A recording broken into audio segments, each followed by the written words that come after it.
I'm in the process of closing a home. I have about 2 weeks left before I actually close.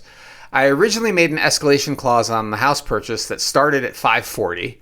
I know that the house was hot for the market and went starting bid from $600 to $640. My real estate agent said the escalation clause was triggered since someone had bid $620, and he recommended I just accept $640 as my offer, so I did. I originally asked for proof, and then I was so wrapped up in getting everything signed and starting the mortgage process, I handed the seller 10% for the down payment. I forgot to ask for proof after, so I asked for proof again recently, and my real estate agent said the listing agent won't give proof. My real estate agent told me that the bank had done its appraisal and it's at the market value that I offered, so everything seems fair. I'm in touch with my real estate attorney. What can I do at this point? I just feel like I got ripped off. And that is from a user named Jack-O-Lantern on the subreddit for real estate.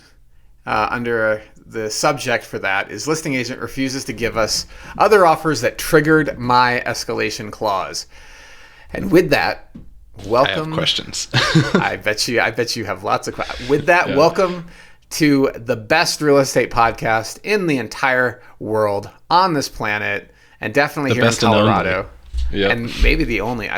We don't listen to other real estate podcasts, so I have no idea who else talks shop about real estate. But welcome to the House Einstein podcast. I'm your host, Osman, with the House Einstein brokerage, and with me, Hamish Crabb, also with the House Einstein brokerage. There's a link there.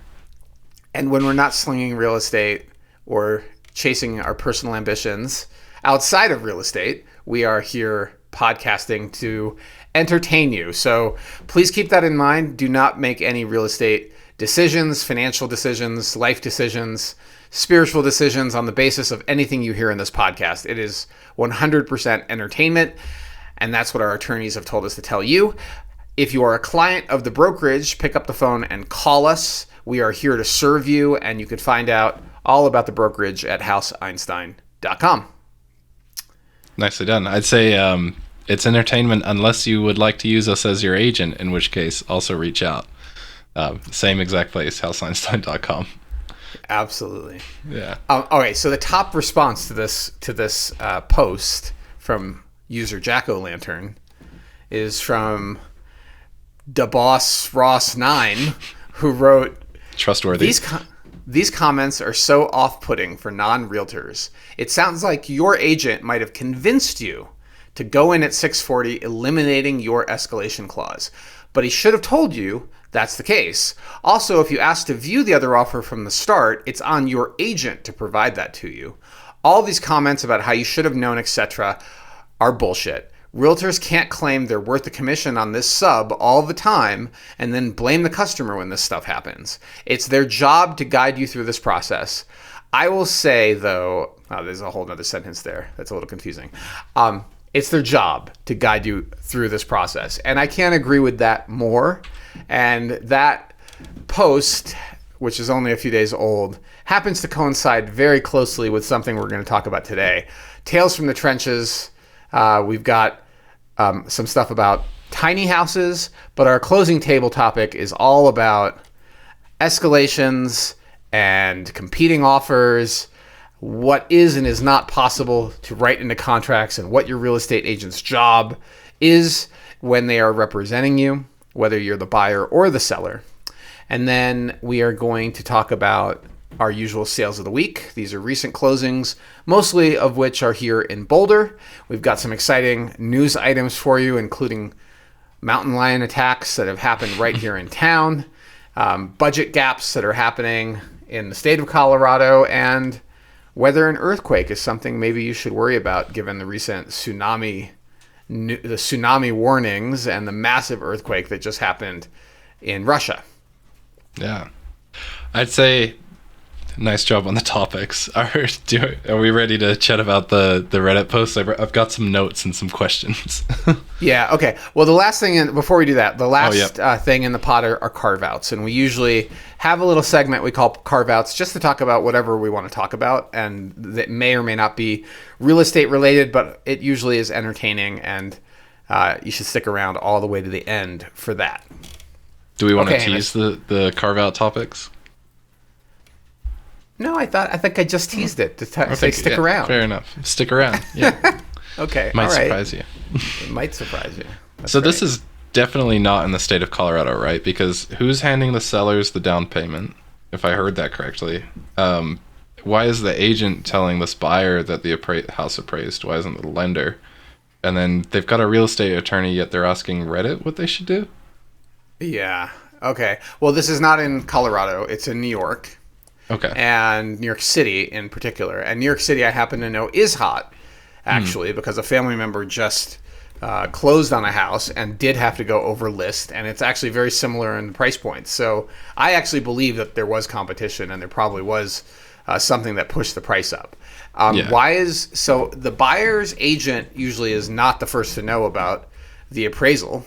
Right. The buyer's agent, unless the lender called the buyer's agent and said, hey, by the way, we're good on appraisal. But typically, the lender notifies their client, the buyer, first. But it doesn't have to be that way. Sometimes the lender might maybe they're drinking buddies or something, and the lender reached out to the buyer's agent.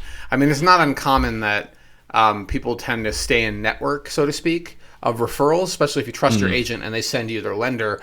The lender hopefully is really competitive, but also typically has a really good relationship with the buyer's agent. So it's quite possible that they notified the agent before their client. But yeah. What was your next question? Oh man, the post, if I remember it correctly, it said that they handed their $10,000 down payment to the seller. Oh, directly. Yeah, maybe they meant earnest money. I think they meant earnest money, and they meant sort of euphemistically they handed it to the seller. It's very unlikely that the buyer, knocked on the door and handed them $10,000 in cash. Likely they went to the title company, or in New York, in the New York market, a lot of closings I believe are handled at attorneys' offices. Okay. So every state's different. I don't know that for a fact of how it works. We are here in Colorado where closings are managed by title companies, and attorneys have basically handed the title insurance business to these third-party entities, and they only really get involved with real estate transactions when things go sideways. Of course, buyers and sellers are always recommended to contact attorneys because they are signing legal documents, but agents have been educated. The contracts have been written by attorneys, and that's why they're so long and complicated. And we are supposed to be experts in the contract and in managing the transaction process. But it could be very different in the New York City market. Real estate is regulated at the state level. And New York City has its own universe of things happening. So there's probably not another layer of regulation just for New York City. New York's massive. So, and not to derail too much, but I think when the NAR settlement happened, Colorado has already been fairly regulated, but then there's these other states where it's a bit more kind of Wild West, right? And where the settlement was maybe more applicable. Yeah, for sure. Yeah. I mean, we've had buyer agency for a long time. We've been very clear about how commissions are paid for a long time. We don't have dual agencies. Some states still have dual agency. A lot of states, the agents don't write contracts much beyond a memorandum of understanding. That's how it was in Massachusetts when I got started on Nantucket in real estate. It was a one-pager, and the one-pager had the most basic terms, and things like earnest money, purchase price, approximate closing date, escrow period in total, that sort of basic detail. And if both parties signed it, you then handed it to the real estate attorney to take it from there, and they handled everything after that. And you got paid just as much money. So it was it's actually more. Commissions were higher back then.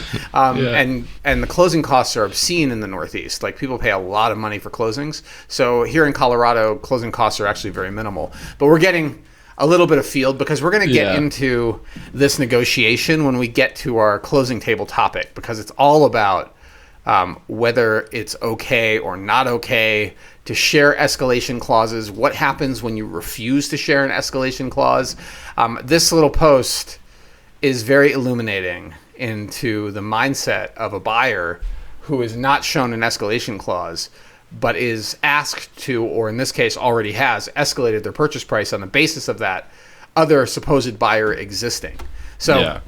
And we happen to be right in the middle of a bidding war today, which is why it's so fresh, and it's really interesting. So we will get to that. Let's jump in. Funnily enough, too, I think last week, we were finding out about appraisal while recording the podcast too. So it all wraps in. Yeah. True. And we can't say anything else about that appraisal because of we just know that it appraised, and we'll leave it at that. They happen. This podcast is sponsored by House Einstein.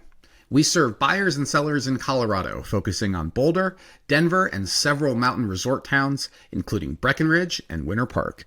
Our mission is simple: help you make a smarter real estate decision. You can learn more at houseeinstein.com or our YouTube channel, where you'll find videos on neighborhoods, specific listings, and much, much more. They happen. All right, let's talk about market conditions. And in this case, we're going to talk about the city of Boulder and Boulder County at Hamish's request. And we're going to look at property valued over $3 million, because this is the biggest smoke and mirrors segment of the market. This is the market segment where you see the most advertising dollars. You see the most sophisticated, well, not always, but typically more sophisticated marketing efforts. You see some very high profile agents really try to dominate this space. And the reality is the market has been incredibly soft, above 3. And I understand $3 million is a lot of money for some places in the world. And in some places it's not much at all, like Nantucket. But here in Boulder, $3 million is really it's where I would call it the luxury. Oh, no, I would call it, well, maybe you're right. Maybe it's right on the cusp of true luxury. You're right. Because there's homes in Newlands, $3 million doesn't buy you much. Right, it's an okay house, but it's not what most people in the country, when they hear $3 million, they're imagining eyes like a pop castle. out of their head. Yeah. And here in Boulder, that might be an ordinary 3,000 square foot house that has a few in the suburbs.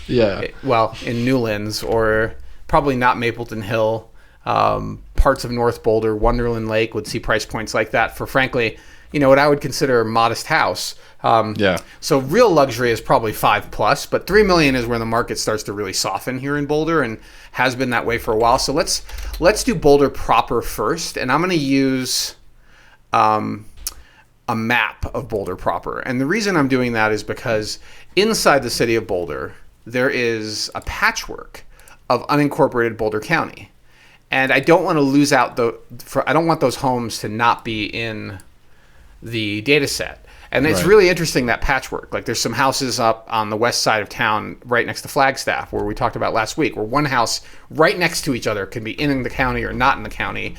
So this is more what people think of when they hear City of Boulder.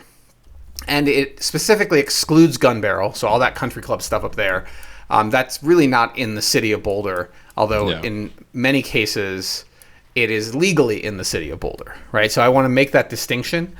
So when I talk about city of Boulder, I'm talking about arbitrarily defining a geographic shape called Boulder proper that I maintain, and I think corresponds with what most people's impressions are of the city of Boulder. Wow, that's a lot of words. Like city colloquial of Boulder. City of Boulder. Yeah. A local's definition. Let's do detached only and not include attached townhomes and condos. Yeah, those. And when you look at the total number of homes on the market right now, including those under contract and coming soon, there are 64 above 3 million. Now, what's your guess of those 64, how many are under contract? Taking the last time we kind of looked at this, man, probably like 10%. 3 out of 64 are currently under contract. Less. 3, which means it's gotten worse. So 3 out of 64 represents 4.6%. So just under 5% of available houses in the city of Boulder above 3 are under contract. In other words, 95% of the listings above 3 are available. And we are now heading into the third quarter. Wait, are we in the third quarter? Wait a minute. No, we're headed. Wait a minute. We're still headed, right? Because October, November, December, July, August, September. No, we're in the first month of the third quarter. Sorry, my brain is a little fried today, and I don't. I only talk more on about that at the Carveout. Yeah, more on that in the Carveout. You'll know why I'm a little fried. So yeah, this is the first month of the third quarter. So we're in the third quarter, and peak season was about a month ago. So the market likely is going to continue to soften. I mean, it's possible if we see some extreme, continued movement in the stock market, we're going to see this $3 million plus segment wake up. But right now it looks like almost everyone's sitting on the sidelines waiting for prices to fall further. 95% availability in the city of Boulder. Now let's look at the county. And I'm going to clear my map. 95%. Yeah. 95% availability. Okay. I mean, we could caveat that all day too, right? Like if it's super desirable, if if you've got a listing up your sleeve and you're thinking about it, you could have a unique situation. Above 3 million, Hamish, there are 6. I'm like looking at this number and I'm like, is that really right? Oh no, that's the whole MLS. It's not right. Okay. Hold on. I'm like, that number can't be right. Okay, there we go. So I always got to double check. When the number doesn't make sense, it's so easy to make a little glitch here. So there are 133 houses throughout the county, which does include the city of Boulder, that are priced above 3 million. These are single-family detached houses. And of those 133, Hamish, what's your number this time? We already know that there are 3. So I'm going for 10% again. So only 10 of 133. I'm off. Is 7.5%, 7.52%. So basically 7.5% of inventory above 3 million throughout the whole county is under contract, which means 92.5% availability. More than 90% of the inventory is sitting there waiting for price reductions or a buyer to offer low. If you round it, it's 10%. Just saying. Yeah, okay. It's a bit of a round, but sure. If we're rounding to tens, you're right, Hamish. No argument. If we were rounding to the nearest 10%, but so just think about what that means, right? As the peak season is behind us. Most people that have kids in school have done their purchasing, right? They need their kids. They've got it under contract right now, and that's a large segment of the market. And the rest, all these sellers, over 123, are waiting for an offer, and are probably under some pressure from their listing agent to cut the price. And those that are just slightly over 3, it's a no-brainer. Get into the 2s. And the same is true at any big price tranche, right? If you've been on the market 30, 60, 90 days, you should go ahead and drop to the next nearest tranche. And the lower you go, of course, those tranches get smaller. But above 3 million, you're looking at really $500,000 tranches, right? Or $200,000 or $100,000 tranches. So if you're close to the 3 or the 2 mark, you should just drop into the next category, because this market is not becoming more heated at this price point. At other price points, it's a very different story. And that's all about our tale from the trench today. Yeah. Kind of a house hacky tales from the trench. I don't know. Are we jumping into it? Well, we just beautiful segue. Oh, well, sorry. I really meant that's our closing table topic, not our tale from the trench. Tale from the trench is a different topic. All right, let's talk about tales from the trench and the tiny house that wasted 5 hours of my time driving. Come on. This week. It's 5 pretty hours. over there. Well, it is pretty. And this was a client that came from a 4-time client. Like the referral was 4 or 5 deals we've done with this client. We really have a lot of respect for them. And they sent us a colleague or a friend. I think this person's a colleague. And because they come from this circle, we're going to work really hard, despite a relatively low price point for what we typically do, and drive pretty far afield, because we, as a principal, believe in taking care of our community. And these people are in our circle of past clients. So they're looking for something in the mountains, and they messaged me with this house that look like a tiny house. It is a tiny house. And they sent me the floor plan, which shows a lot of square footage, right? Right. And because it's a tiny house on a really tiny lot, and yeah, I checked the tax assessor records and looked at the lot lines, and it's legit. They've got their own tiny little lot. And I explained to them that tiny houses are a effort to cope with overregulation of housing. I was going to say thwart, but yeah, I like cope. Thwart, to bypass, to cope, to whatever word you want to use, right? Yeah, like they are just cope. They are often manufactured, but they're not. They could be custom homes, often built on a rolling chassis, like a big trailer platform, and then rolled out onto a lot. And because they are on wheels, they are not subject to some of the same zoning of a home that's on a proper poured foundation. And people will often create masking to hide the wheels. But the fact that it was built on wheels allows it to have a lot of, there are still standards that may apply, but they're nowhere near the building code. And they're nowhere near the local regulations. And I warned them about that. And I said, because of that, it's probably not financeable through a conventional lender for a 30-year fixed rate mortgage, which gets resold to Fannie or Freddie. That's called warrantability. It probably doesn't qualify. So you're in the land of specialty lending. And it might be a portfolio loan from a bank. It might be a personal loan because these price points are low enough that you could potentially do a personal loan. There's also industry-specific lenders that are in manufactured housing. But I can almost guarantee you the rates will not look anything like what you're expecting with a 30-year conventional mortgage. And we may have to do things like, pay points, i.e. bribe the lender to have a lower interest rate. And you can't get an auto loan on it, can you?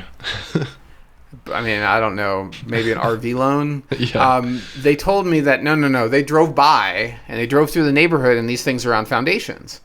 And I said, if that's true, then we should be good to go.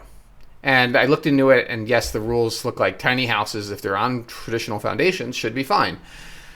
So I drove up to Fairplay, a 2.5-hour drive, and each way, and we looked at this property, 2 of them on the market. And the first thing was that they were very clearly on wheels. And the wheels were hidden behind little stone walls, but they were there. And if you look closely, you would see them, which immediately killed the enthusiasm of my buyers because they had also done the homework and realized what that meant. And the fact that we had just spent 5 hours driving up and down into the mountains for what could have been, honesty from the listing agents. Could have been an email. Wasn't. Yeah. Well, the listing agents should have put that in the additional, provisions or in the disclosures that these properties do not qualify for conventional financing. Although what's really funny is one of them didn't know. Like I texted the agent and I was like, it looks like we're no longer interested because it's on wheels and it won't qualify for conventional financing. And she immediately replied, oh, no, you have it wrong. It will. And I'm like, no, we don't. We have it right. Here's a link. She doesn't know. And so that's the sad part. Is sometimes agents just don't know. So tiny houses. Tiny homes. We were fake. Yeah. We were faked out. We drove all the way up there, and the land in this particular case was conveyed with it, right? So the land does have value, but the tiny house has very little value and is built. And frankly, the 2 that we went into felt very poorly constructed. It felt like a double wide from like the 1980s or 90s, and lots of people live in this type of housing. But the reality is it's not nearly as solid as a home that's built on a proper foundation and built to current building code. Even by not a great builder, it's going to feel way more solid than this. And likely will have much better insulation. And these particular tiny houses were built, I think, 20 years ago. So they're showing their age. The windows, the doors, the floors. But the part that was really the biggest fake out, if you will, was that the floor plan showed 3 bedrooms. And there was a second story with those 2 more bedrooms. So there's 2 bedrooms on the upper story and 1 bedroom on the main. And I was like, wow, they fit all that into whatever, 600 square feet. On the upper, 610 square feet. And there's also a 600 square foot rule that we're not going to get into. So I was like, that's exciting. We get there and go up the stairs. And as we go up, the ceiling is coming closer and closer. And then I hunch over and I don't even get all the way up the stairs. And my clients do. But I had my laser. Yeah, they're bent over because the property literally has 4-foot ceilings on the second story. Yeah. 4 How feet. tall are you all? I pulled out my laser. I put my laser measure on the carpet and shot up just to verify. Yes, these are 4-inch ceilings. 4 feet. 4 feet. 4 foot. Yeah. 4-foot ceilings on this tiny house, and for the briefest of moments, right? Like Ralphie getting hit in the eye with the BB gun, that they could somehow fake it, it'll be okay. This moment of like suspended belief occurs, and the clients are like, maybe we could make it work.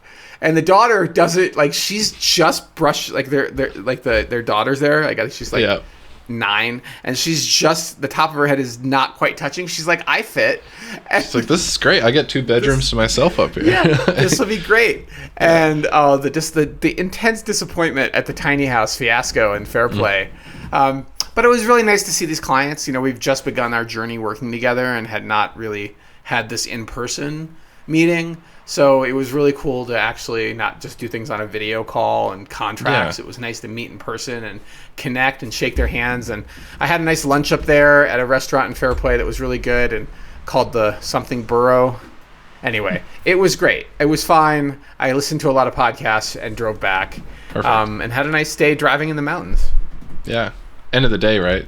You are in a beautiful scenic spot. So I'll say go ahead. End of the day, that's also what we do, is show homes. Yeah. But one of the things that we also like to do is to pre-qualify the home. There's a saying, like, you don't show homes to unqualified buyers. You learn that as an agent in the business. But you also don't waste your time looking at homes that don't make any sense. And so our routine is typically that we set up listing alerts. We then schedule a video call to talk about listings that might work or not work. And if time is of the essence, it's a brand new listing and it looks super hot, we have a link. For it. We have a link for our clients to literally just book our schedule. Like, just book me. It's almost like a dog getting his chain, yanked, or you've put up the bat signal and Batman shows up. That's what we're doing. But our preference is instead of doing that without vetting the house, can we do a video call before we run out there and look at this thing? Because usually we can eliminate it because it's in a bad location. The layout might not be ideal. Like they said, they really wanted a main floor primary and there isn't one. But the house looks so cute and pretty, they're willing to look. They want to see it anyway. Or they miss it just because it's so pretty. Yeah. Well, and then also we have this conversation, like, why didn't this house show up in my listing alerts? That's another one. And the answer is usually because you said a hard requirement was a 2-car garage, and this one doesn't have a 2-car garage. So should we make an adjustment to your listing alerts, or should we just say we want to stick with what we said, which is we can't live with a 1-car garage? Those are the types of things that your agent should be doing, is helping you stick to what you said you want, or adjust and open your mind to other possibilities. So anyway, tiny house fake out. It's the first time I've ever actually shown a tiny house. Really? Right? And it was such a painful disappointment. Yeah. I have a friend currently living in a tiny house. I got to ask her about it. In Portland. Yeah. She said she was going to send me photos of it, but she did tell me that 2 weeks ago she fixed the sewer pump, the septic pump, and I was like, "You're the tenant, and why are you fixing the septic pump?" But okay, cool. Sure thing.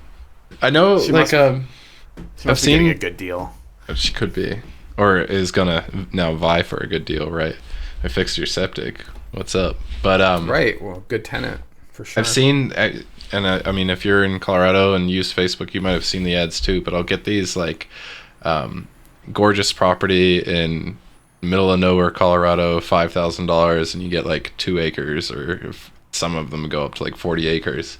I think the big catch there is that kind of zoning restriction, and so a lot of people kind of romanticize this tiny home idea and want to get out there and do it. But just on the financing front, I think there's a ton of caveats to all of that. Well, the financing and the buildable lot determination. So that's not really what we're. Well, I mean, I guess we can segue to it.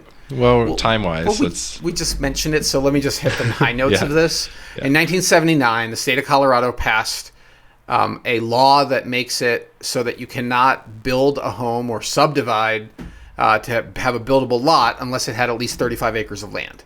So if you have if you have a parcel of land that's 34 acres and it did not have a buildable lot determination prior to 1979, you are shit out of luck. That is just bare land.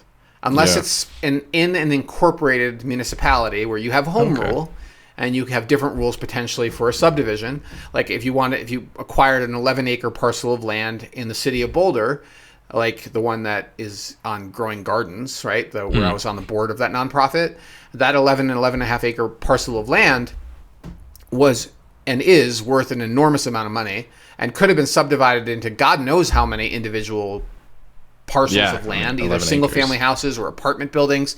Whole nother topic of conversation. It's now protected by a easement that we negotiated with the city that cannot be done. Now it will stay what it is as, for agricultural use. But out in unincorporated parts of Colorado, you need 35 acres of land.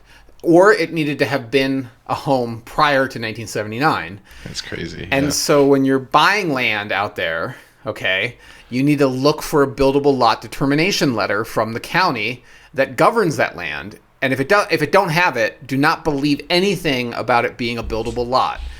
Do not believe it until you can verify it. And I can't emphasize that enough. I've been through enough of those deals to see how often the seller was deluded, did not know. Maybe they inherited it. Maybe they were poorly represented 25 years ago and didn't know. And they thought it was a buildable lot all this time. And it turns out that, no, it's not a buildable lot. Sorry. And they told their listing agent it's a buildable lot. And the listing agent doesn't do business in the mountains very often, doesn't know, and lists it as a buildable lot. Come build your dream home, park your RV on it. And the RV parking thing is also another fallacy. You can't just go park an RV on any land in this county anyway. There might be true in other counties. But so you have to understand local zoning on all of these things. And it's a big deal. And it's easy to get. I mean, I got it. I ended up talking with one of our lender's colleagues about financing on land. And I was super excited because I was like, look at all this land for damn near nothing, let's do it. And no. Well, let me add one more piece and then we're going to move on from this topic. The other problem is that the compensation that's paid to a buyer's agent for these small parcels of land or a miner's cabin, like if you're trying to buy something at a lower sticker price, you're very unlikely to find high quality representation. In other words, don't call me if you're trying to buy this dream vision of the $100,000 lot. The level of due diligence that's required for that property is the same that's required for a $5 million parcel of land. And I'm not going to do it for the compensation that's offered to buyer's agents it's just not worth the time. Yeah. The amount of effort required to support you as a buyer through that journey is not worth my professional time. And so the people that it might be worth their time to probably aren't qualified to provide the service. So you're sort of screwed. There's this spot in the market where there's not enough money offered to buyer's agents for you to get really the representation you need to do this right. So you have to be an expert in it. And the only reason we're working with clients that are looking for something that's even, their price range is actually significantly higher than that. Yeah. I think we're talking about numbers that are into the threes. So if you have something, don't hesitate to reach out because they do have buyers looking for that within 2 hours of the Denver metro area is ideal.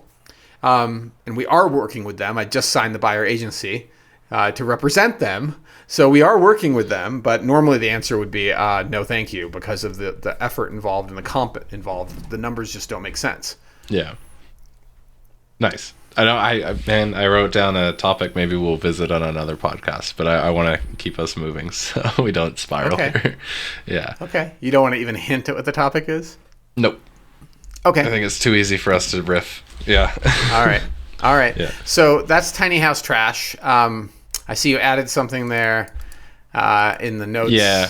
You answered that. We're going to move on from that, and let's move on to our closing table topic, and it's all about bidding wars and escalation clauses and fake offers and that quote at the beginning from that Reddit user and asking whether the seller's obligated to share the competing offers that triggered their escalation clause. And buyers and sellers neither want to leave money on the table. The sellers would like you to submit your highest number without knowledge of the competing offers, and the buyers don't want to pay any more than they have to. And getting that song and dance out of the way and coming to a number that buyers and sellers agree is the purchase price, is what you're paying for, right? Right. For representation. It's one of many things you're paying for, but you're paying for expert negotiation.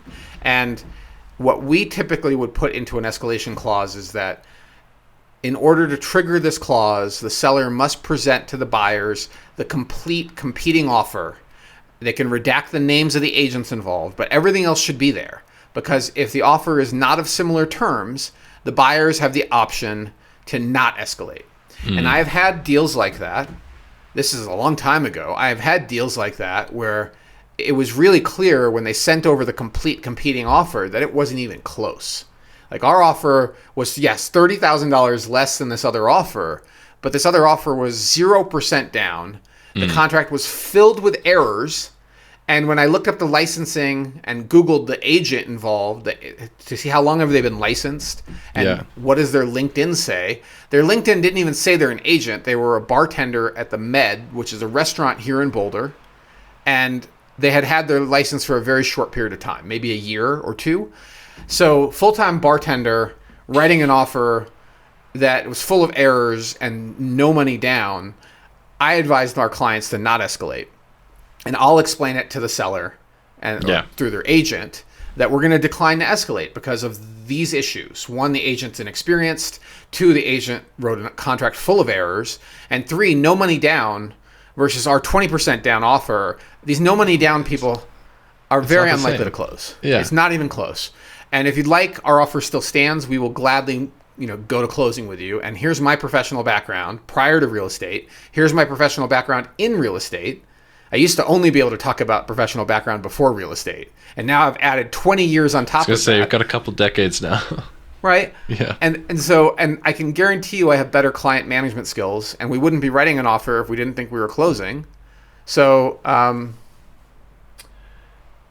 made the mistake of looking at my email, and I'm seeing a message from a lender. So let's pause for a second, Hamish. Okay. It's okay to include that in there. I just have to look at that. Sorry for that slight distraction. I had my email open and we're in the middle of one of these bidding wars. And despite the market being really soft at the high end, it's not in certain segments and locations. And in this particular case, we wrote a provision in that said we need to see the other offer and we'll see what happens with it. But I think that that's the only way to know that you're not competing against thin air. Mm-hmm. And some agents are very sophisticated liars. They know that I hate them. They know, as you should know, that the presence of other people's interests make this property more compelling and more interesting to you. Mm-hmm. And that's the science of persuasion. It is 100%. It works 100% of the time. This works. Okay, so it will increase somebody's interest just to hear that somebody else might be submitting. So agents routinely will say, oh no, I think we're getting an offer this afternoon, but you never know, it might not show up. When you call to ask, are there any other offers on the table? Right? And the answer could be true. There could be other offers coming in. And you also don't tell them, if you're the listing agent, you don't tell the buyer's agent that you have 5 offers coming in because it might also dissuade them completely. I've seen it the opposite effect, right? Like we're not going to, if there's 5 offers, 10 offers coming in, we're not going to submit. Like what's the point, right? Screw and meanwhile, there might have been no offers coming in. So the right answer, unfortunately, the right answer for the buy side is don't believe anything the listing agent says. It may or may not be true, and you have to assume that they're lying. Mm. Yeah. As one of the possibilities, not the only possibility. That should be in your list of possibilities. There are no other offers. There is another offer. I do want to pay more. I'm willing to pay more, but I don't want to I'm not willing to put my maximum in here because I don't want to compete against thin air. And so that's when the escalation clause comes into play. And in some cases, the other side is severely anti-escalation clause. So if you're planning to use one, you probably should not ask, because if you ask and they say no, now you're really pissing off the listing agent by presenting an offer to them that has an escalation. And they are required to present the offer legally to the seller. So if you put it in there, they have to explain why they don't like escalation clauses. And for most people, escalation clauses can be common sense, except when there are multiple escalation clauses, right? You have 3 offers coming in. They all have an escalation clause. Now Awesome. what do you do? Yeah, that's a good question.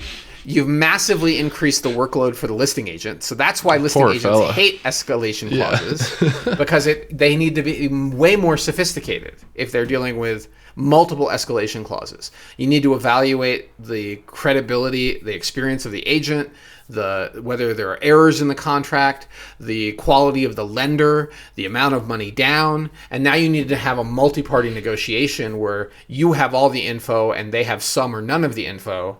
And people that lie at that level of like complexity, the odds of making a mistake dramatically increase. Mm-hmm. And when you are not clear in your communication to the buy side, and there are inconsistencies, and you become distrustworthy or untrustworthy, you get really close to scaring them off, right? The risk premium increases, and the buyer no longer wants to offer as much because they don't believe you, right? So it's tricky. But if you are a seller thinking about this scenario, first, if you do have a hot property that is likely to get a bidding war, you really want to have this conversation about how things are going to be handled in negotiation. Are you going to set an offer submission deadline? How are you going to present these offers to me in a way that doesn't increase my chance of a fair housing lawsuit? Like, how are you going to limit my liability? Because when you only have one offer accepted and 3 or 4 that are not, you're going to really piss off people, or they're going to be upset. And they're going to look for reasons why you may have chosen that other offer. And it better be for legitimate reasons, especially reasons that don't have to do with race, religion, and all the other protected classes, right? Like, it better not be those things. And especially with us, like, I don't want to hear it. If it's those things, find another agent. That's the real short answer on that. We don't practice discrimination. We are extremely inclusive at House Einstein. So, hell yeah, brother. Yeah. I mean, like, to get this house, right, we wrote an escalation, and the terms were, I got to see that offer. And to be fair, I didn't ask for the names to be visible. They could have sent me the redacted competing offer. Granted, they sent me the competing buyers' names, and I Googled them and, got to kind of go down the rabbit hole on that. But in hindsight, I think I would have wanted to see the names, because you and I could probably write up a competing offer with some air quotes and redact the name, sections, and said, yeah, this is an offer. It's complex to do it, and the timeline and super is tight. Shady. Yeah. And also, I don't know if you've noticed, Hamish, but in our contract writing software, there's a timestamp on the bottom of every contract. Oh, good point. So first of all, we would never do That's it. That's a great attention to detail, though. But really, yeah. It also is illegal. I would think, maybe it's not illegal in the strictest form of the word, but it probably will cost you. Real close. It probably would cost you your license. If Dora heard you were faking offers to drive up prices, and if you sent somebody a fake contract and redacted the name to hide it, and there was never a buyer like that, I think you're probably going to lose your license. And if Dora calls and says, hey, we've got questions about this bidding war, you should probably call an attorney before you say anything else. Yeah. Anything else. Because you are in all right, well, it's good to know that that's not just common practice, right? I don't think that. I just don't think that level of lying that's a bit much. Is worth it to the listing agent. The listing agent wants to get the house sold, right? Yeah. And they're obligated to try to get the best possible terms and prices. And playing games with the desirability of the property, right? By pretending there's other offers is something that is not illegal, right? But what becomes I guess maybe don't be writing fake offers. Don't be writing fake offers. Yeah. But at the same time, if there were multiple parties interested and only one offer shows up, you can say multiple parties were interested. And there's no salesmanship talking about the high desirability of this property, which this agent, by the way, has done the whole time, even though it's been on the market for like And dropped a 50 days. Different house, he just keeps pretending like there are all these people throwing cash at it. Like, okay, no, not true. Can't be true. If true, would be under contract and sold. So that's what I mean by losing credibility, right? Like that statement cost him a lot of credibility. Yeah. That when he's pretending that there's lots of interest, and now we're in a bidding war for the property, and I do believe it's true. I do believe there's another offer, and we are requiring that offer be shown to us to trigger the escalation. And here's what a lot of agents misbelieve or are confused about. In Colorado, in the standard contract to buy and sell residential real estate, nothing is actually confidential. The word mediation, the parties agree to confidential mediation. That's the only thing in the event of an earnest money dispute. That's what they're fighting over. If they're fighting over earnest money and have to bring in a mediator, confidential mediation, that's the only place in the entire contract to buy and sell the word confidential appears. Yeah. I was going to say, like, the buyer agency has one where you're like, whether or not you're authorized to disclose the identity of your buyers, but that's not the contract to buy and sell. And of course, if you're doing a CTV, it kind of nullifies that. I mean, so somebody's got to sign this contract to buy and sell, even if we're going a little bit afield. Yeah. Let me come back to that in just a second. So what happens is that sometimes listing agents will say to the buy side, I can't share the other contract with you. It's confidential. It's not confidential. There's nothing. And I'm going to say that again. There's nothing in the contract to buy and sell that's confidential.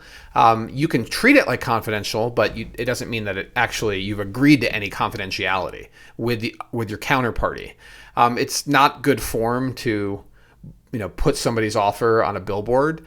It's not good form to disclose who people are and what they offered in a way that involves I wouldn't talk about the actual terms of a bidding war. You haven't heard me mention an address, right? Right. Like, I'm not going to actually talk about the specific agent or the specific property, even when things go really sideways, because it's just bad form, right? We criticize by category, 100%. We praise by name. That's our principle with how we talk about our industry and others in general.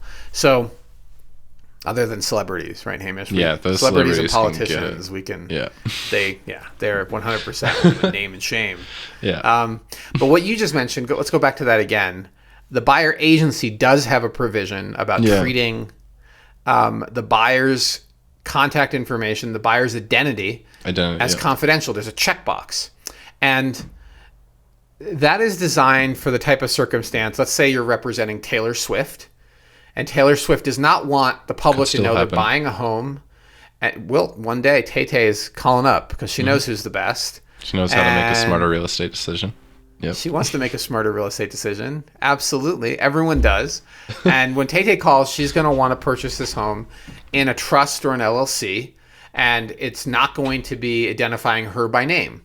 And the people that registered the trust or the LLC are also not going to make public who the beneficiary is. So it's protected under multiple layers. And there's also a party that has been given power of attorney to sign on behalf of the trust or the LLC. They have legal authority, whether it's a power of attorney or maybe they're a member, right? Like I can make you a 0.1000% member of an LLC, giving you very specific legal authority to sign on my behalf. You'll get paid eventually, especially if I'm Tay-Tay. Right? Like the amount of money in this deal, I'm sure you're getting paid plenty of ways. Yeah. And therefore you become the sole point of contact, and only your name as an attorney or as a member of an LLC or is the one showing up. Mm-hmm. So, large and very wealthy and large corporations and mid-sized corporations, as well as wealthy individuals, don't purchase things in their own name for exactly this reason. They don't want it on the public record. Yeah. It's really funny. Side quest story. A few years ago, I had a listing agent call me really angrily and asked me if I disclosed the identity of her buyers. And we had... With the listing agent called you? Yeah. So she was representing the sellers of a luxury home. Okay. And we went to go see the luxury home. And then I asked her on the phone, like, why are they selling? And she identified who they were, who are very wealthy individuals who live here in Boulder, and said that they bought a home in North Boulder. and then we're now selling this one. And the home they bought in North Boulder was like 3 times more expensive. And this house was already really expensive. And the next week it was in the news that so-and-so had bought a very high-end home. And she picked up the phone and called me and asked if I was the source of information. And I told her, absolutely not. Yeah. Like, we do not, even if it's coming third hand, we don't do that. We don't talk to the media about people's private affairs. That's not our role, and absolutely never would do that. Yeah, how good does that look for us from a professionalism standpoint to just blab, you know? We don't. I mean, salaciousness and gossip is satisfies some sort of primal instinct in humans, but it's bad business. It's bad ethics. It's bad for everybody, really. So I try not to engage in that sort of behavior to begin with, but certainly not professionally. Like, that's just out of control. Yeah. We don't do that. So anyhow, she was mad. Wasn't you? She was mad.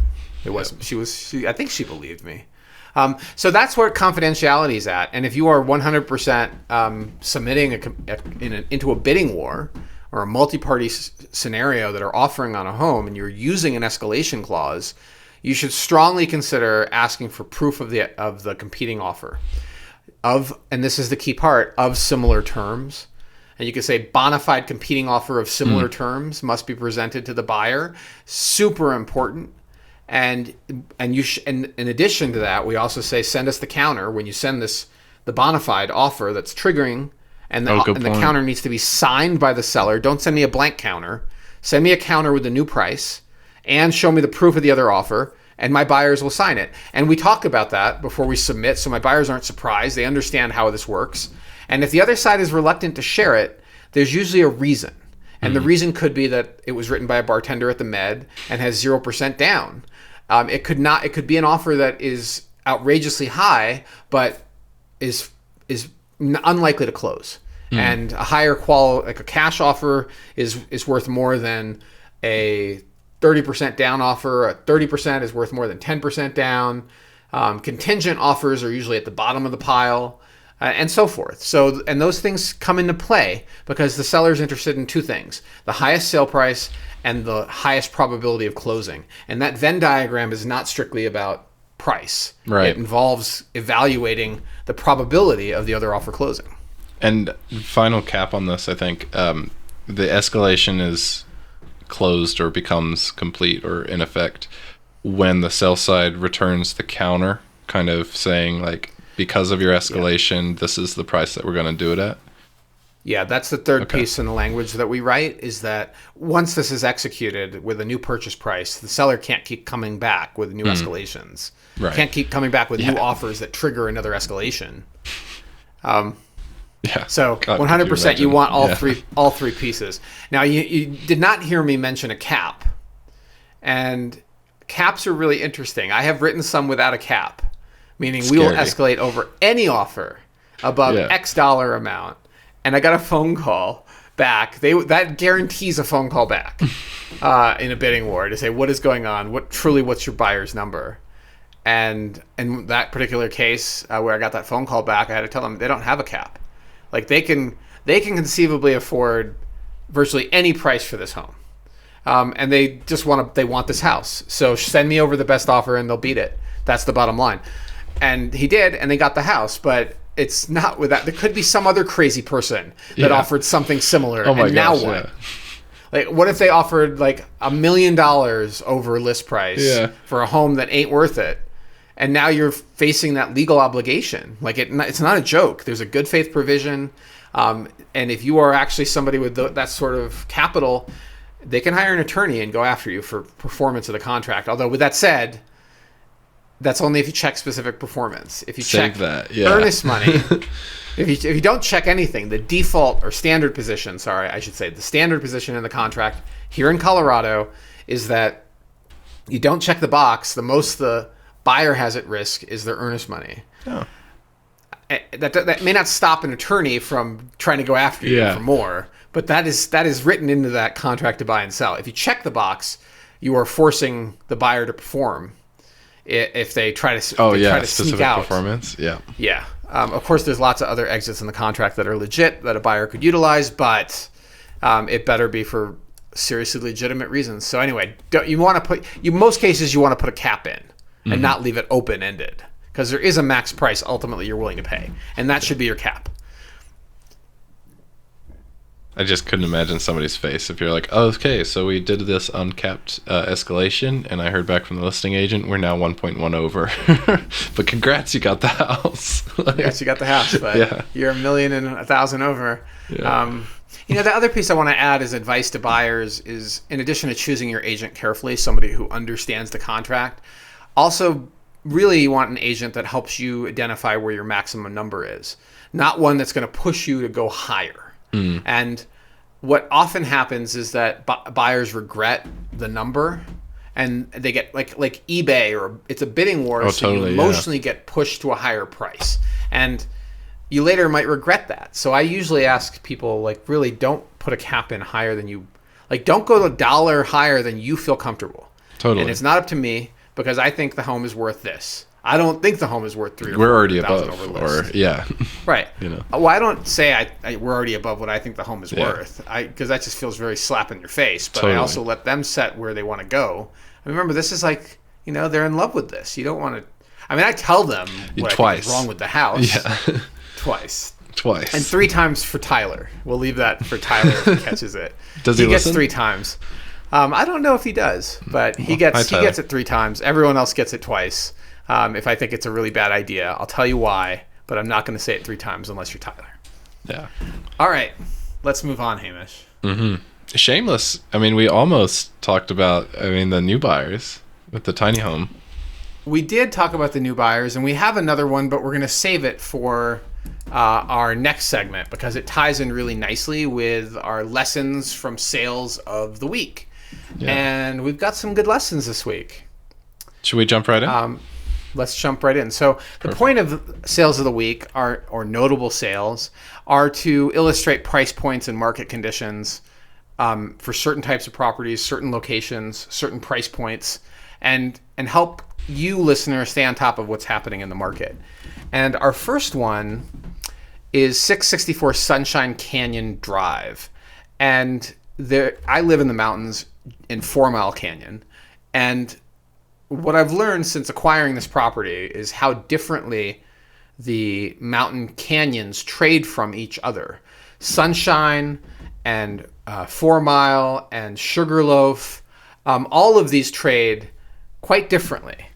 So you really have to understand the comps in the market for each of these. And this Sunshine is a super desirable canyon. It drops out right onto Mapleton. And I think maybe for that reason alone, you don't have to get onto Boulder Canyon Drive, the highway to go to Ned.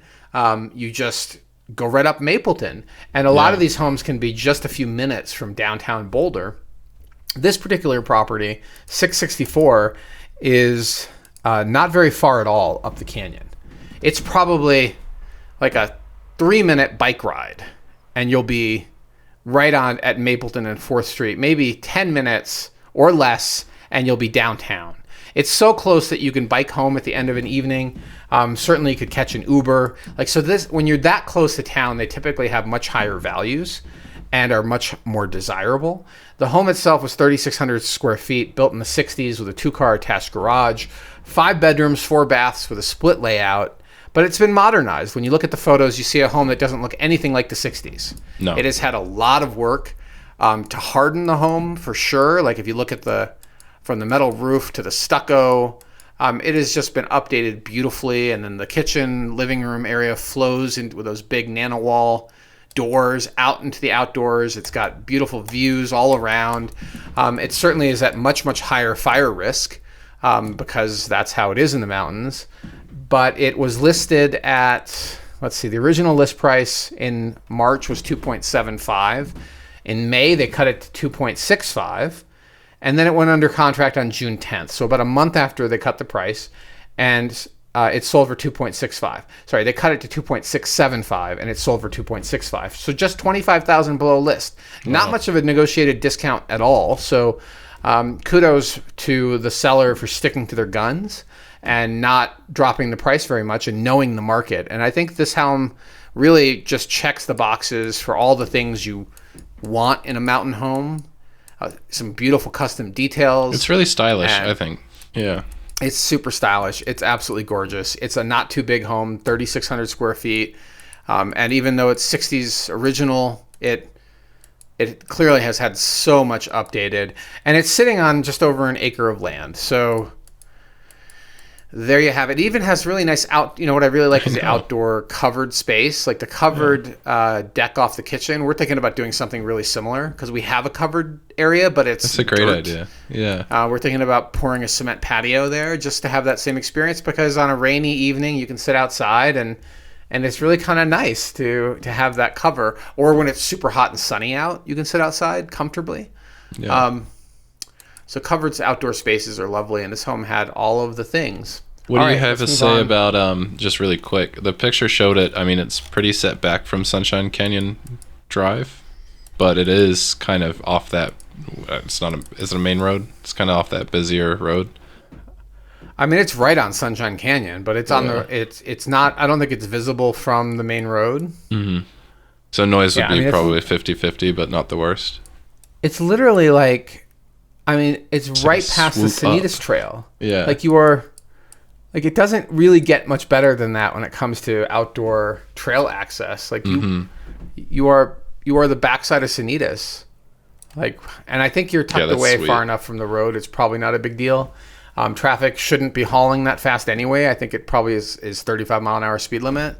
Yeah. I think it's probably fine, but that is something you have to evaluate on a case by case basis. So. Yeah. Good call. Yeah.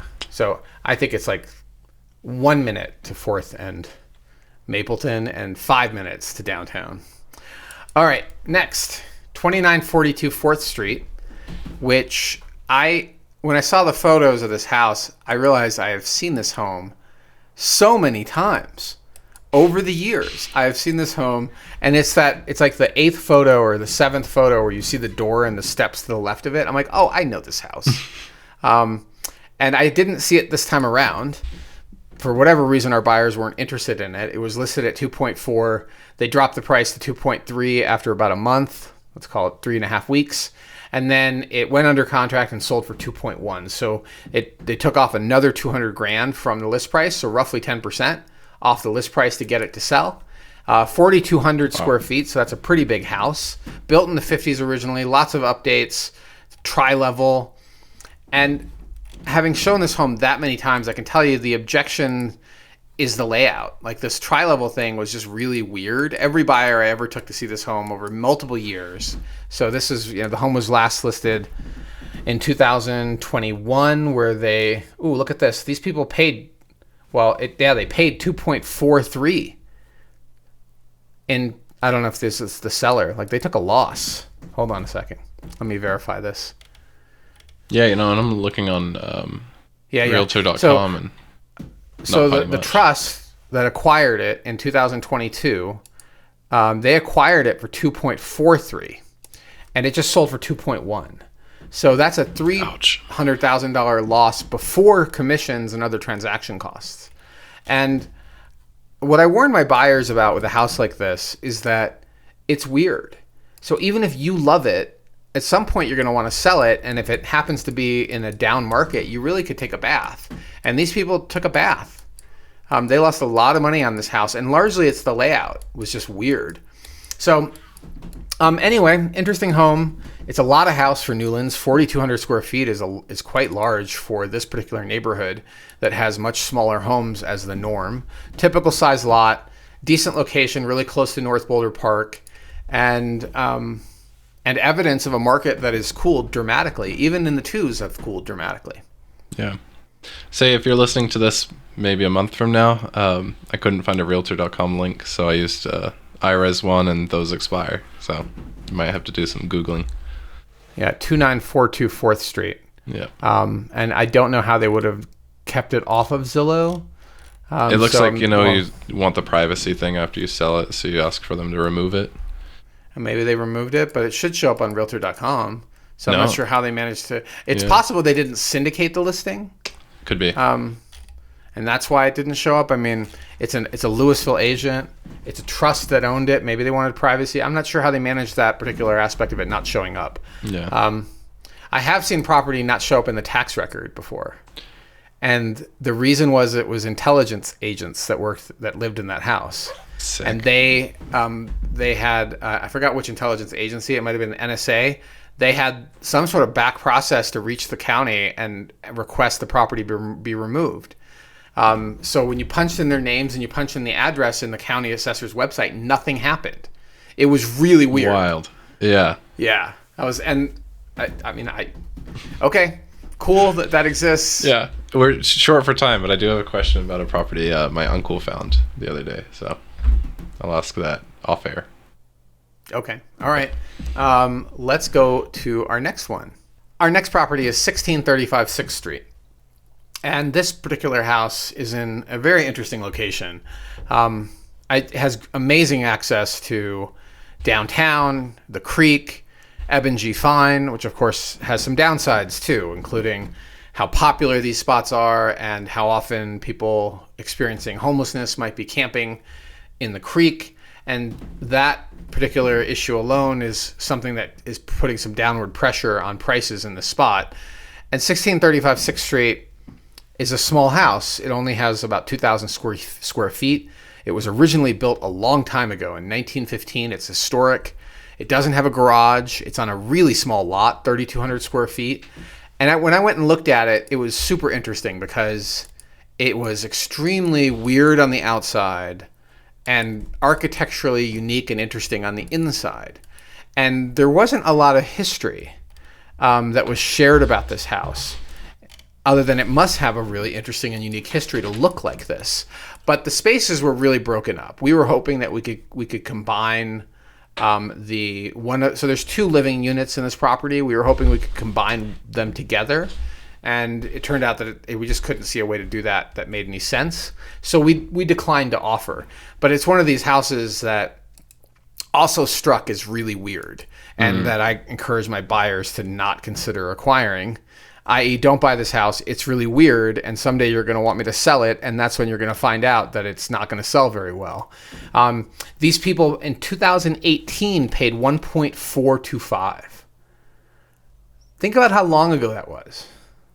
That's 7 years ago, and it gained $150,000 in value. It sold for $1,575.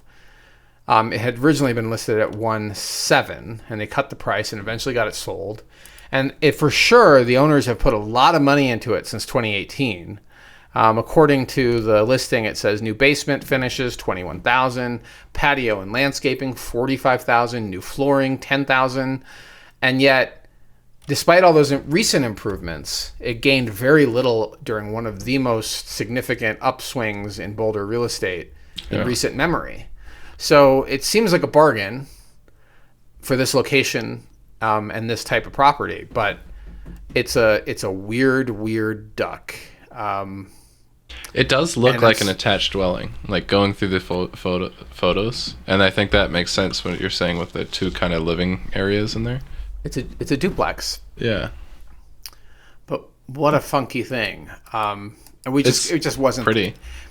What I told our buyers was this appeals to maybe 5% of the market. Like the interior finishes are nice and it's pretty and it's funky. It's architecturally unique, but the living spaces are so broken up and the number of potential buyers for that is extremely limited. So someday you want to sell this weirdo and you're going to reach out to me and I'm going to tell you what I told you when you wanted to buy it, that it's a hard house to sell. Or you're going to lose some money. I mean, think about all the other places people could have put $1.4 million in 2018. Yeah. Like if you put that in the stock market, it probably would have like doubled or more today. Yeah. Yeah. I maintain, I take back pretty. I think it's once again stylish, but it's not a pretty home. I actually have a little spreadsheet to calculate internal rate of return. Where you could punch in that they bought it in 2018 at 1.425, and then you could do estimated capital improvements. Like they said, maybe they put in, let's call it 90 grand, and they said they did that in between 22 and 23. So put that in, and then see what your rate of return is across that entire series. I bet you this one is like 0.2, slightly above inflation, if that. Yeah. It's horrible. Yeah. We'll do it afterward. I'll show you that. I'll show you that spreadsheet. Okay. I used to put that into every every property I talked about that sold in the newsletter. In our newsletter. Yeah, Dang. I used to do it for every. Well, maybe not every property, but most properties. Okay. The next one we know. Yeah. We know because it's one that got away, and it was a property that, despite sitting in the flood zone, that's not just a 100-year flood, but a conveyance zone.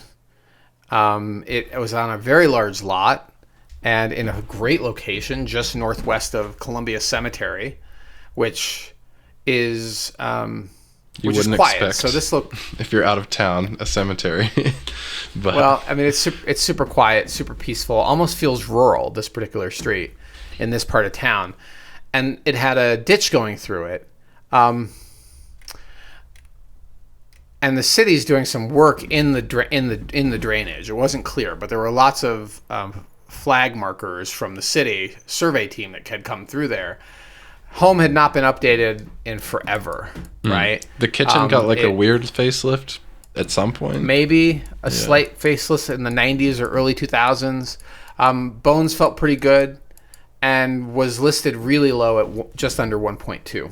And that attracted not just us, but other buyers. We had an offer in, and we ended up submitting an offer on it. And we didn't get it, and I don't want to go into more detail about that structure, but we were really disappointed to not get this home. And at the end of the day, the buyer who locked it down did so very aggressively. They paid $1.311 cash. And they wanted it, yeah. They really wanted it, yeah. Experienced agent and had the capability to lock it down.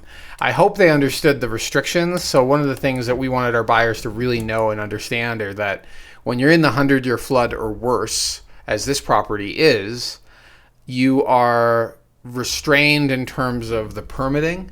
And the city really wants you to take it out of the floodplain, which, how would you do it? You have to lift the home up on stilts. But they will not let you expand more than 50% of the existing square footage or 50% of the permits, and that's cumulative over time, the permit values. And 50% and also 50% of the permits.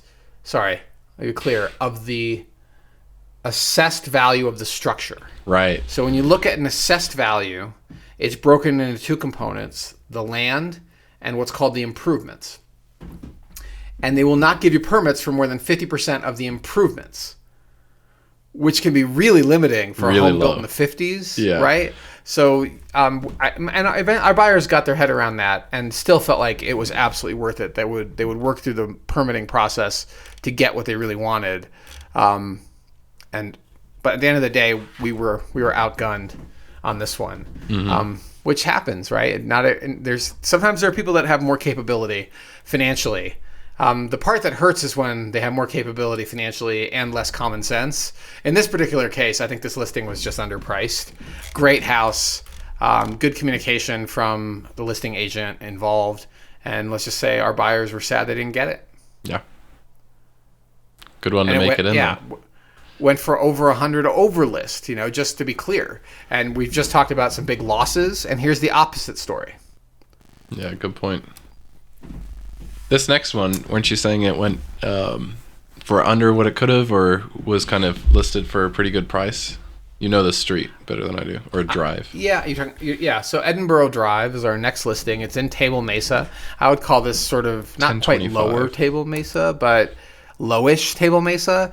I love this little segment of the street because Edinboro dumps onto Yale Road, and Yale Road doesn't get nearly the traffic that Gillespie does, and that community Montessori school has a huge lot, has lots of lawns all around it, so it just feels so spacious. Like you can go throw a frisbee, or throw a frisbee with your dog, kick a soccer ball with your kid. Like it feels like a park. And in fact, you kind of look at how much land is there, right? Given how hard it is to build in Boulder, and this little school has this giant lot around it. It's really a relic from another time.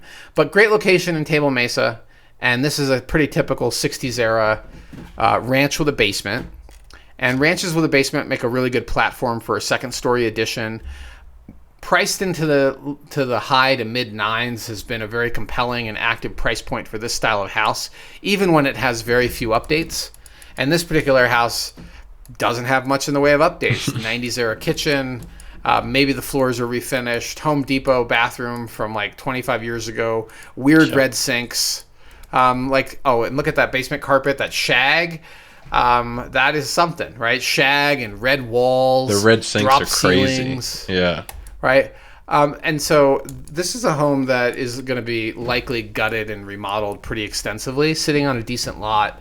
Price point just makes a lot of sense. They listed it at $990. A buyer came in about 2 weeks in or 10 days into the listing, and negotiated themselves almost a $40,000 discount from list with no additional concessions. What's interesting though is that the terms of the sale are listed as private, PRVT.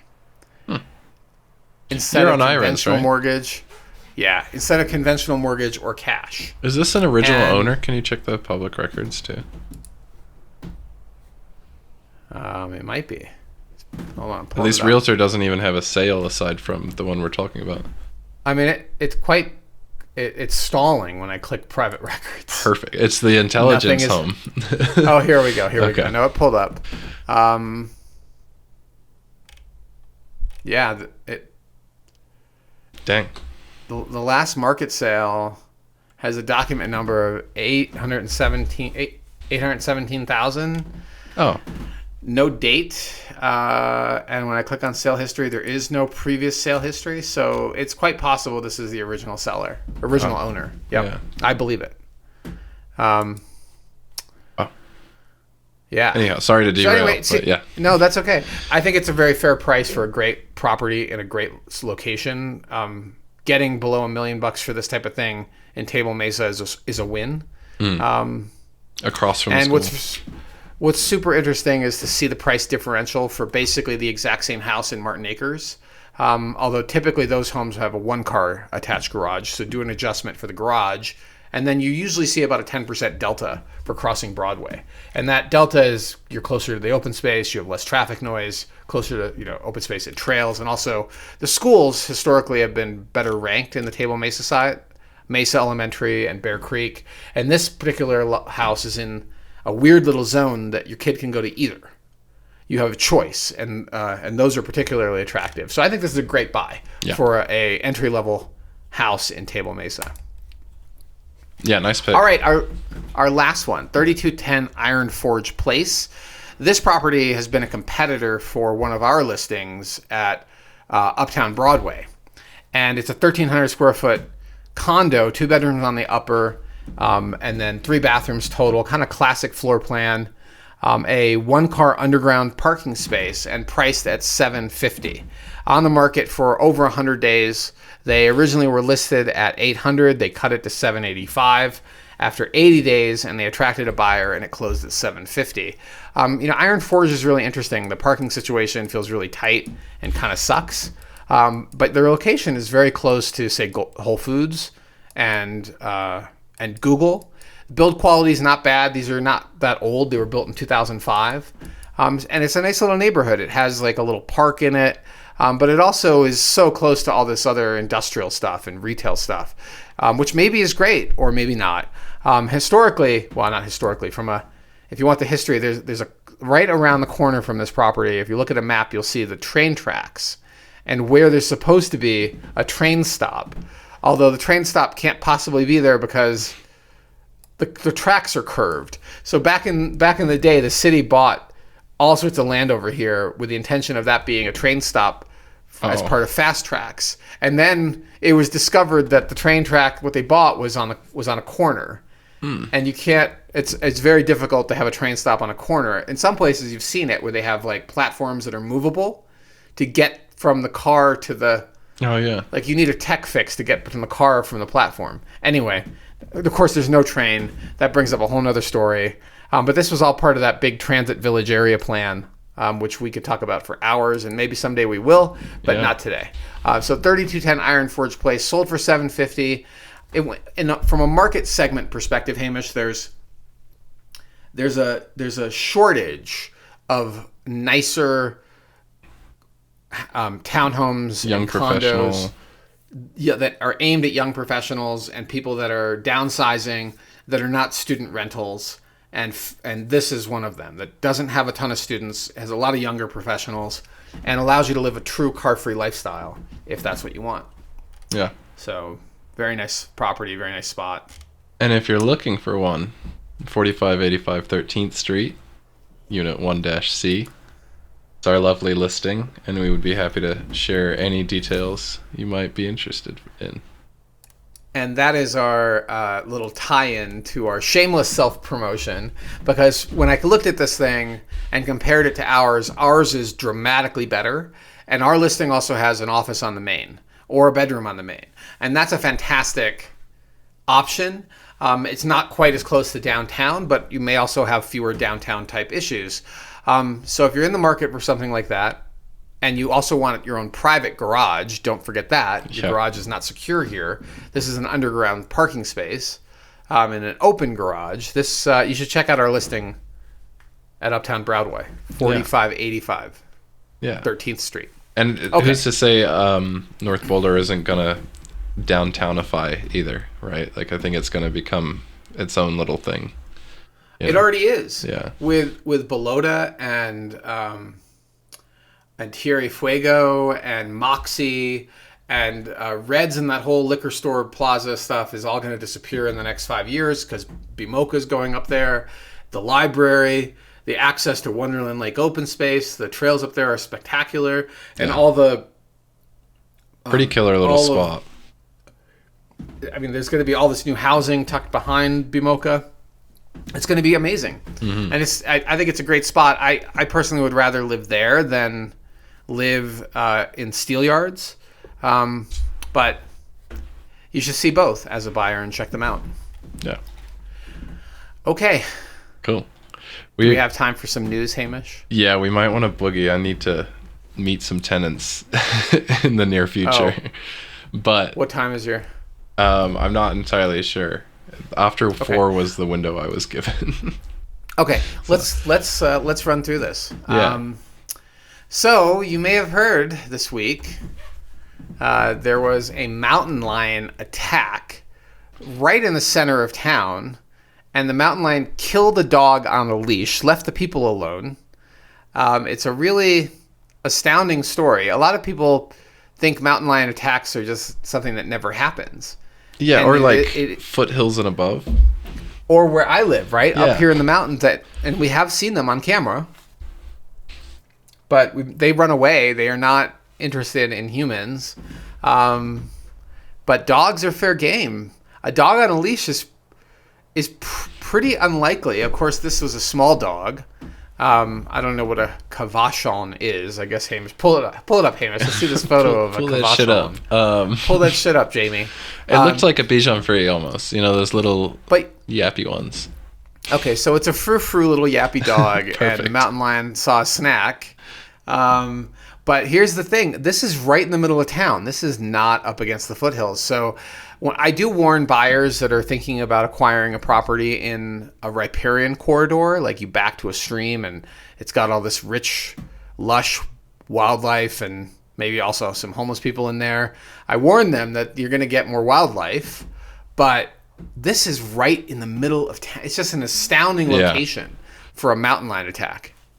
And I guess it's just a word to the wise that if you have littles in home, you want to have your kid feel safe playing in the backyard, but at the same time, you may want to be careful if they're really small. Because they might look like a mountain lion snack. And like serious, condolences to the owners of this pupper, and like that mega sucks. Don't want to gloss over that. True. There's a reason that west of Broadway, all of the trash cans are bear-proofed. And I think it's easy to get a little bit comfortable and forget that we are, what do you call it, the wildland urban interface? Like that's what we're up against. And, you can get a little comfortable, but at the end of the day, these risks are present through and through. Yeah. I don't really know how you mitigate this, right? Like, I think anywhere in Colorado, and I really mean almost anywhere, like even out to Longmont, I think that there is some risk of predation of your cat. If it's not mountain lions, it's coyotes. It's super rare for it to be humans. Foxes. The last human attack I know about was on Sanitas, and there was a VC, an Israeli guy, visiting with his family, and this mountain lion jumped out at the toddler, and the Israeli VC fought off the mountain lion with rocks. It's in the Daily Camera. You can find the story. It's probably like 2005, 2006. And the mountain lion, I think later was killed for having attacked humans. How it goes. So it's so uncommon and so weird, Hamish, that I don't know what else to say about it other than if you have a cat or a dog or a small child, you should at least have in the back of your head that letting them play by themselves around the time that mountain lions might be most active, like dawn or dusk or late at night, it may not be the best of ideas. I've seen them in the daytime up here, have you? But typically like dusky conditions. Yeah, I'm from New Zealand, so I think like sharks are dawn and dusk is their busy time, and I imagine mountain lions are probably pretty similar. Yeah. Next piece of news. This is all you, Hamish. You put this on here. Tell me about it. Sure did. So I briefly read it, and of course, when you ask about it, I'm going to forget about it. We talked a little bit about Denver's budget gap, and I think it was quite large, and it was like $200 or $400 million short this year, and then like double that next year. This is largely kind of about the effects of, I think it's called HR 1. The big beautiful bill. State funding is getting changed around, and so Colorado is facing a $1.2 billion budget shortfall. It looks like a lot of those shortfalls are going to go towards kind of like family affordability tax credits, earned income tax credits, things like that. We didn't really chat about it, so... Well, I mean, the state project director, Hamish, is saying $1.2 billion shortfall in this year's budget.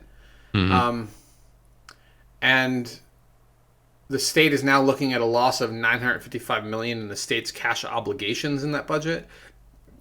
I'm not sure I understand the distinction between the 955 and the 1.2, but either way, I mean, it's a massive amount of money for a state as small as Colorado. So it's unclear how they're gonna put a hole, fill that bridge hole. The gap.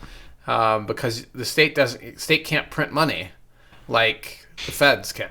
No. So probably for good reason.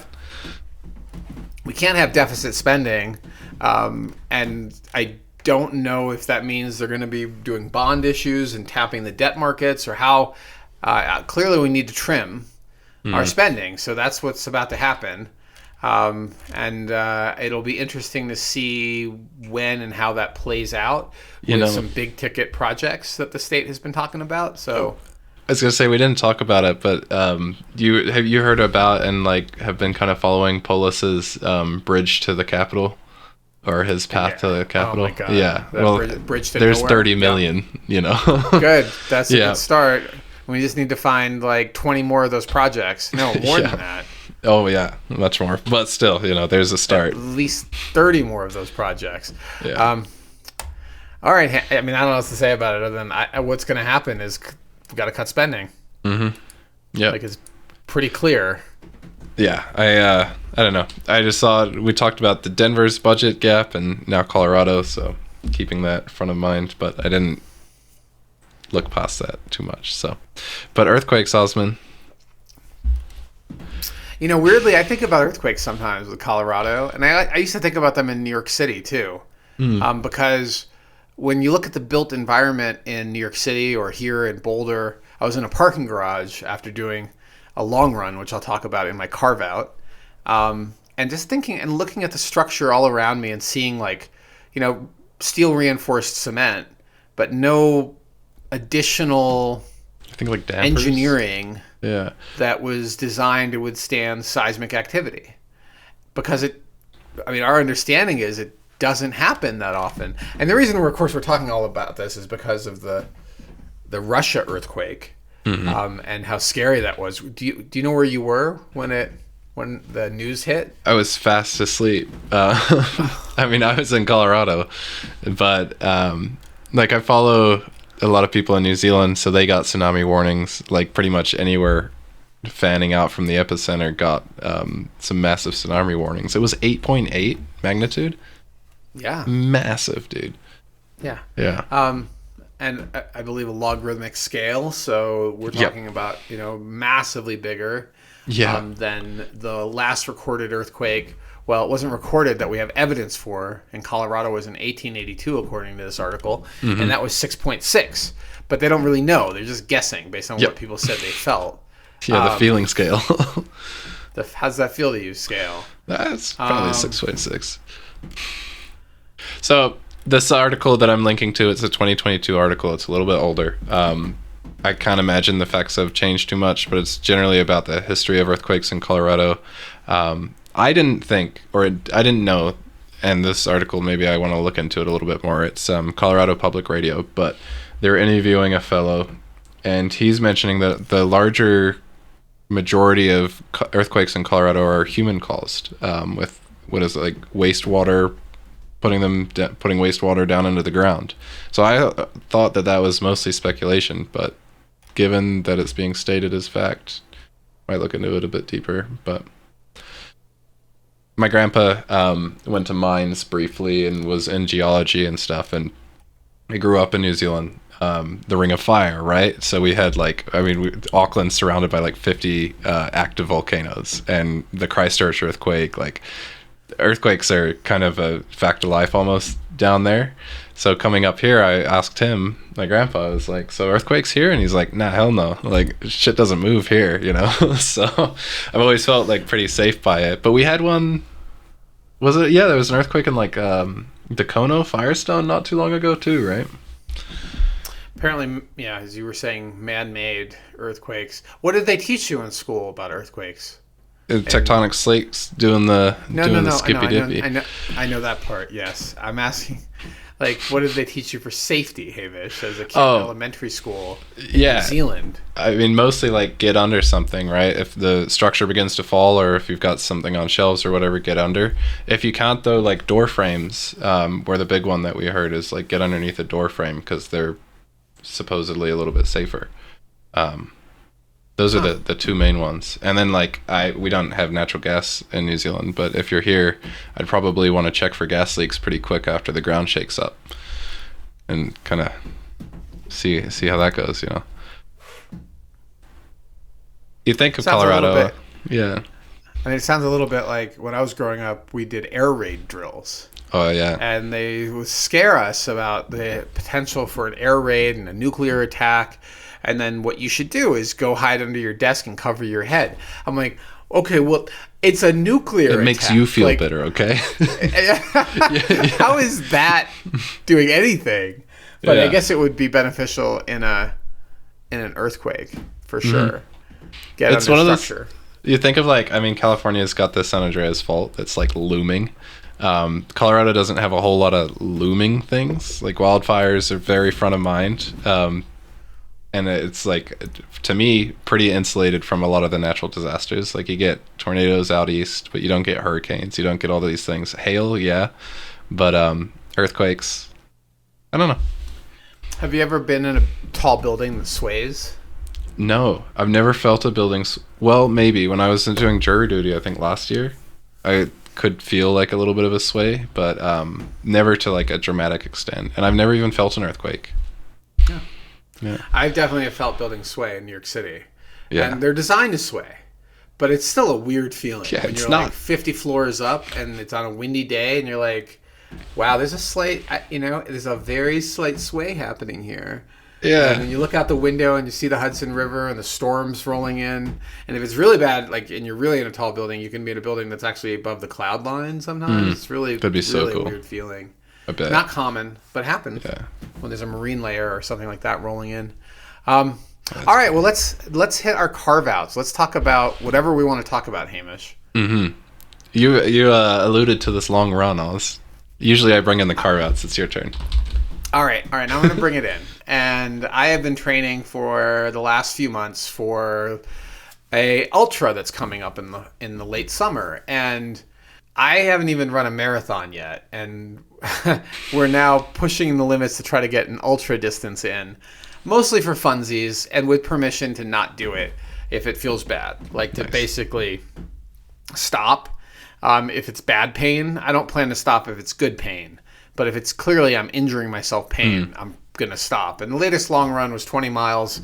I just did it yesterday, which is why I'm a little bit fried today in terms of just feeling some fatigue. I haven't fully recovered yet. And it's super interesting how the mind works in these types of endurance experiences, at least for me. It's almost like an altered state of consciousness starts to happen. And I'm moving so slow that I'm just like, some people would probably say I'm like shuffling rather than running, especially as you get to like 17, 18, 19 miles and I'm doing like 13 and 14 minute miles. Like that's not very fast. Dude. Yeah. Like some people can walk at 14 minute miles, but it's still a really interesting experience and I'm really enjoying it. It does require a lot of time, but it's become just by routine. nature. Our short runs are now 10Ks and our long run is now 30K or more. And Leah has joined me in this endeavor and we continue to train and enjoy it. We're dropping into zone 2 training quite frequently, which is a heart rate zone that is just slightly stressful, but it seems to have much better benefits for building endurance. And so far, so good. I've dropped a bunch of weight from the beginning of the year. And we're burning a ton of calories. We're eating a little more liberally right now because I'm less worried about it. Because you're kind of earning it. We're earning our desserts. There's a great smoothie place, by the way, right next to McGuckin. Oh, really? It's called, I think it's Vitality Bowls. Hang on. I'm going to pull it up. I'm putting this on my task list. And it's really funny because Leah, after our last long run together, she wanted a smoothie. And I was like, well, I only know one place that has smoothies that's close to where we were headed. So we hit this place and we ordered our smoothies. And then we walked around the corner to Rincon, Argentina, which has like the best Argentinian food that we've experienced in Boulder. And then we had lunch there and ate a whole bunch of calories. Their sandwiches are so good, Hamish, and reasonably priced too, by the way. Really cool spot. Yeah. So maybe... so bring as long as y'all want to do a long run with me and hit that 20 miles, I will gladly buy your smoothie and your sandwich at Rincon Argentino. But awesome experience building up endurance. And these two restaurants are really great. If you haven't been there, strongly recommend. And I think that's all I really have to share about it, other than it's really it's a mindfulness exercise.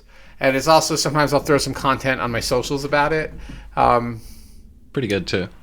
And so far, so good. I'm next day I'm feeling really good. I've got muscle soreness in weird places, but my number one goal is to not get injured. So I'm paying a lot of attention to, foot strikes and form, walking when my body says walk, like walk on the uphills, even if they're not even that steep of an uphill. Just walk on the uphills. Don't get that. Pay a lot of attention to hydration. That's the other part. Hydration and nutrition. We are stashing food and water. So we're caching it, I guess you should say, not stashing it, and putting it at the halfway point.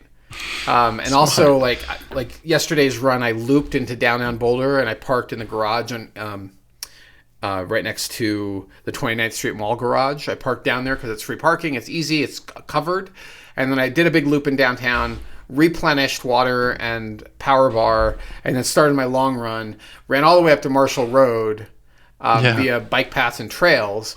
That's also where I had stashed some water and snacks in a bag. Drank a lot of water, and then ran half a mile up and down Marshall Road to get the additional distance I needed, and then ran back down. The run down, even though it's only like 800 feet total elevation difference, the run down feels so much faster. It's shocking than the run up. This isn't rocket science. Run uphill first on these long runs, not uphill second. You can help it, yeah. But so we're training. We'll see if I get up to that 50K distance and just blow right through marathon distances. None of it from experience, but with ultras, like from what I've heard, is you really gotta do the safer than sorry, watch for injuries, pay a lot of attention to your strike and everything. Yeah, good on you. Yeah. How about you, Hamish? What's your Carveout? Oh, so I've been yapping about Chimney Hollow. And all this time, Gross Reservoirs had its own thing going on. So up Boulder Canyon, kind of by Netherland. No. Yes? Yeah, up Flagstaff, sorry. You don't know where yeah, you were there. Yeah, 100%. I went up Coal Creek Canyon and then shot over Magnolia and came east to Gross Reservoir, but typically you would take Flagstaff and go up, and Gross Reservoir is up there on your left. There is a 24/7 7 days, 24/7 nonstop construction project going on at Gross Reservoir. They're raising the dam and the water line by 131 feet. I can't believe we haven't covered this in I know. pod. I know. So I'm talking really about funny. That's Okay. So I went camping over the weekend. I took my $300 4-wheel drive Nissan and we loaded it up, my roommates and I, with a bunch of junk, food, supplies, camping stuff, and we shot up there, and lo and behold, it's a 24/7 construction site. So we got this really awesome campsite that's a couple hundred feet from the lake. We're the only ones out there because we had to kind of do a little bit of off-roading to get up there. And then throughout the entire night there's the sounds of trucks backing up. There's these stadium-esque lights that cast a shadow in midnight. You can't see the stars or anything. And I'm complaining, but I'm also laughing. It's funny that this happened. It's like, of course, you go up camping, you expect a quiet night, and the dam's getting enlarged. I don't have a whole lot more to say about it. From what talking with my mom, she's all like, yeah, Boulder was upset about Gross Reservoir and stuff. And so I looked into it a bit. Apparently, Gross Reservoir is 100% Denver. And they've got all the water to it. Yeah. It doesn't benefit Boulder at all. They're massively increasing the height of the dam. It's been a many-year project. Feet. Yeah. People have been protesting over this all over the place. There have been deaths involved. There was a truck driver that crashed and died. Like, it's been lawsuits galore. Yeah. So we haven't chatted about it, but great place to go camping. Fantastic. Yeah, send it up there. There's nobody. I mean, there was still pretty busy, all things considered, with the construction going on. But yeah, I was there. I would realize that I'd been reporting on the Chimney Hollow Dam, and here we are in our backyard is another dam that's getting worked on. So honorable mention, and also I went camping and loved it. It was a lot of fun. Tell me about the camping. How was it, Hamish? Really uneventful aside from the construction. Aside from the lights and the noise of exactly. The trucks backing up. There wasn't crashing or any booms, but it was that constant construction, beep beep beep, just in Isn't the it the distance. biggest the biggest dam construction in 50 years or something? That's like Chimney. That? It's oh, okay. But this has got to be on the par with close to that. It's just really. It was. It's a massive project. The amount of concrete going in. Yeah, they're doing. I think, and I might be because now I've been just looking at a bunch of dam videos. But I think they're going up 2 feet and then out 4 feet, and that's their linear kind of gradient from the dam. And it's just going to be huge. And then we're there at this campsite, and we can see the water level, the water line of the reservoir, and we're like, 130 feet. I bet when this is done, this campsite's going to be lakeside. There's, you don't even have to go down an incline to get to it. So yeah, I'm gonna keep that one up my sleeve. But Forsyth Canyon Trailhead is where I went. So I'm gonna make a gentle suggestion, or I'm gonna invite you next time that you are considering local camp spots, because I happen to know quite a few. Yeah, that I could have sent you to that don't have that going on. And also would have been fun and interesting to get to. I've got a few hidden spots. The best spots are not public because you don't want to tell people where these spots are, right? Yeah. So I will. Next time, I'm happy to. I will be reaching out to you. Yeah, I reached out to another one of my buddies who does a little bit of wheeling, but I'm more inclined to reach out to you. I think you and I kind of like the same kind of campy things, so maybe after this pod. That sounds good. Keep it on the DL. Cool. Well, all right. Hour 44, you got this one. Let's wrap it up. So thank you, dear listeners, for joining us at the House Einstein podcast. We so deeply appreciate your subscriptions, the comments you give us, the new business relationships you open the door to. And it's a journey, podcasting. We, in the future, are thinking about adding some new elements to the podcast. So we hope if this is your first time, that you subscribe. If you would like to learn more about what the brokerage does, reach out to us at houseeinstein.com. We're more than happy to talk to you about your specific real estate situation, particularly if it's here in Colorado. If it's not in Colorado, we might refer you to one of our business partners outside of Colorado, but we're still happy to chat. We love the comments. We deeply appreciate your time. And thank you so much for joining us today. Hey, take care.